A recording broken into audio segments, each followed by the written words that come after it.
Okay, one of the paint characteristics I want to talk about is opaque paint and how you can use opaque paint to make beautiful passages in your wet and wet painting. Let's take a look at how using chalky paint can bring back bright color in a dulled down wet and wet area, or make a strong color statement no matter what color is already on your paper. Think in terms of chalky paint as kind of a bully. It just pushes the other weaker paint that is on your paper aside. And so what happens because of that is that it makes really nice clean color no matter what is already on your paper. So watch what this strong chalky PB33 manganese blue does as I paint it in. Now these colors are pretty gray, but after I painted in this manganese blue, it really brightened the area up beautifully. Also keep in mind that the thicker you paint, with the less water mixed into your chalky paint on your brush, the stronger the color will be, and also the more it will stay in place versus blooming out as you place it on the wet paper. Now I've got a good bit of water mixed into my manganese blue, so it's blooming out a little bit, but it really holds its own and kind of pushes all the other colors aside, making the paint color that I'm painting in, this manganese blue, really strong and beautiful and clean looking. Let's look at another example of how I like to use chalky paint, and that is spattering chalky paint into an area that maybe the colors aren't quite interesting enough. I want more color variety. I will get another chalky paint. Here I'm using Daniel Smith Permanent Green Light and spattering it into, just in general, the whole area to add yet another bit of color interest. And, wood ducks have that, those feathers that kind of shimmer in the light. So I'm trying to capture that look of having a bunch of different colors all at the same time. And spattering this permanent green light, which is also a chalky color, really helped create that effect. Now I'm going to talk about a few different paint colors that are chalky to give you an idea of what you can use to get these effects.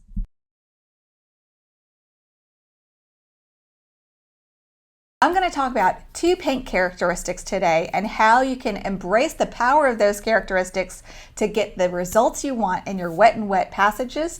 And I'm also going to tell you this amazing, mind-blown insight that I got from Charles Reid that helped me create much more interesting, nuanced, and sophisticated wet and wet color passages.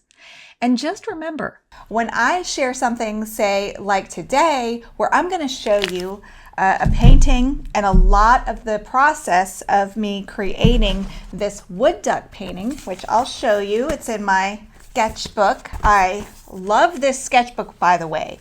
And to learn more complicated techniques like what we're going to talk about today, which is wet and wet techniques and a few interesting characteristics of paint that will help you keep your wet and wet passages a lot brighter and cleaner when you want to. You want to get miles on the brush, and using cheap student grade paper is a great way to do that. And I just bought this Canson XL last month, and I love this watercolor paper. It really punches above its weight. I've painted a few nice paintings on this paper, and some are just experiments, but today this is the painting I'm going to show you. Now you can watch this in real time from start to finish on my Patreon. I painted it intuitively, I painted it loose, and it's an advanced tutorial. So if you are interested in watching that, along with about 200 other tutorials I have, check out my Patreon, which you can also join for free.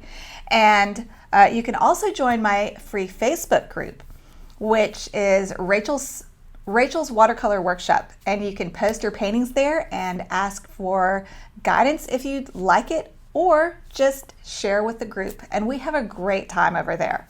And so anyway, let's jump in this video. What I want to show you first is a couple different kinds of paint. In watercolor, what makes watercolor so amazing is that different paints have different characteristics. Some are staining, some are non-staining, some diffuse more than others, some are chalky and opaque, some are transparent.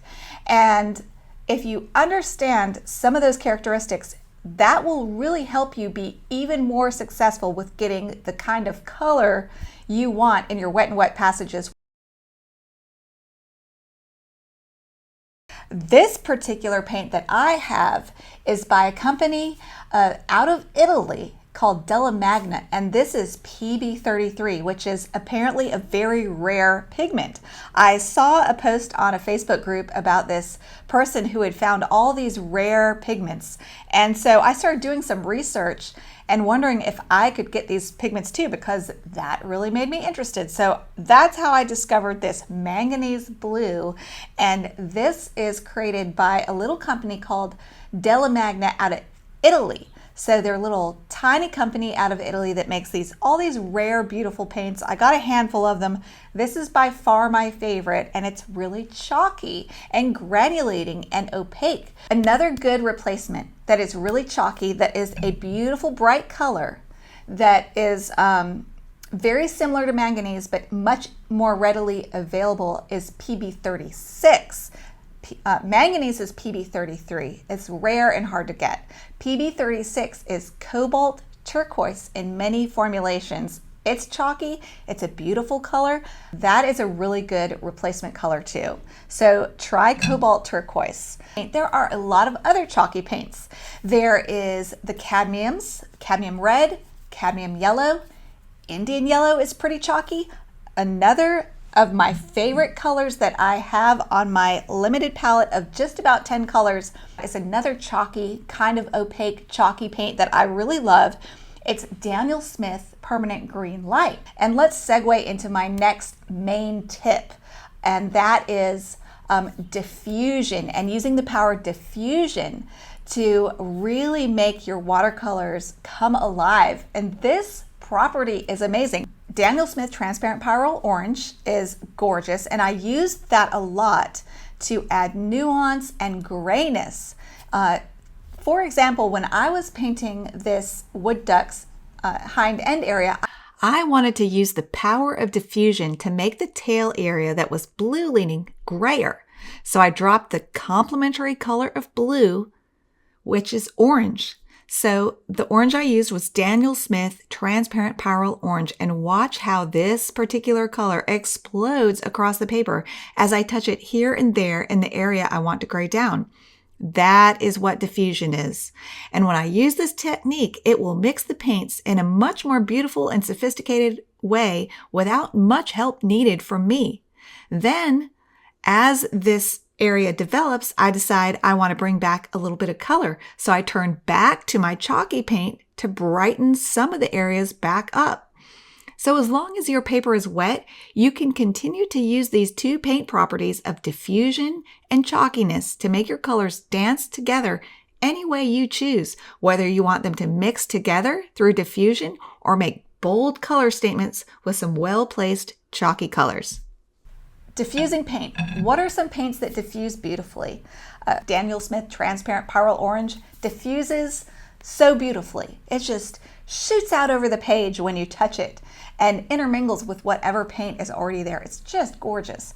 Another one of my favorite diffusing paints is M. Graham Naphthol Red. I have looked for years for a red that is not too staining, but also a pure red, a pure primary red. And what I mean by that is it mixes equally well with blue, and it mixes equally well with yellow, the other two primaries. And so that means I don't need to have a cool red and a warm red. If I want a warm red, I'll add a little yellow to my M. Graham Naphthol Red. If I want a cool red, I'll add a little cobalt or ultramarine. I really am not one of those who think that you need to have a warm and cool of each color. On to my final tip on how to get amazing color in your wet and wet passages. And this comes straight from the late, great Charles Reid. And this is the most amazing insight that I've had from Charles Reid. It blows my mind how amazing this is. And I'm going to add a little bit of a twist to this tip though. First off, we're going to see how if you mix your color on the paper as opposed to on the palette, how much more interesting that passage will be.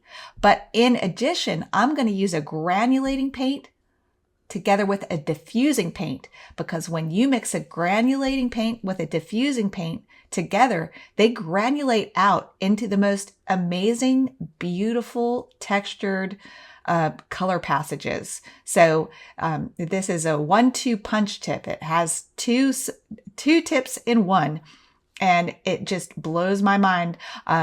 It did blow my mind when I learned this from Charles Reid. So here is the color of Daniel Smith Transparent Pyrrole Orange and this Della Magna Manganese Blue, which is a chalky blue that is very granulating with a diffusing paint, which is the Pyrrole. And when I mix them on the palette, it's pretty grayed down.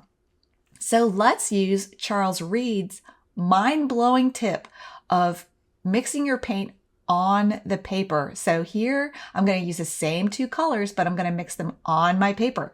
And first I put down the orange, and then I put the blue on top of it. And it's like they still mix, but you see more of both of the same colors. It's just a beautiful effect.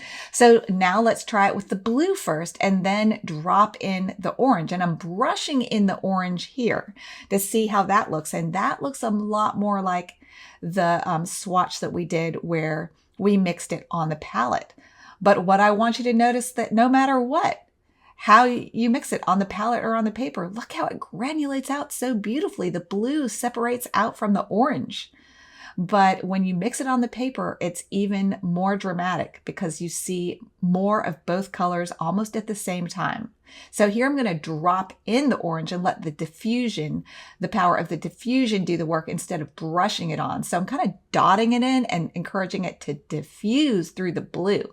And we will look and see how this looks dry next.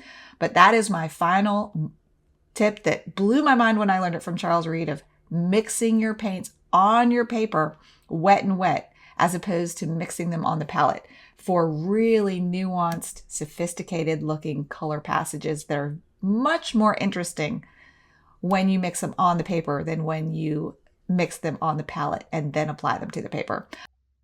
So let's take a look at these after these dried. Now this is an experiment I did, of course, off camera, and it gave me the idea, I need to show them how beautiful this is when you mix on the paper. So here I put on some orange first, and then I dropped in the blue, and just look how nuanced and beautiful that color is when I mixed it on the paper. And here is our experiments after they dry. This is the example, remember, where I mixed it on the palette first. And this manganese blue, that's one of the things that makes it so special. It does granulate out beautifully, and that is interesting. But still, these other ones where I did a variety of different ways of mixing on the paper, they do have more colorful effects, and it's just gorgeous.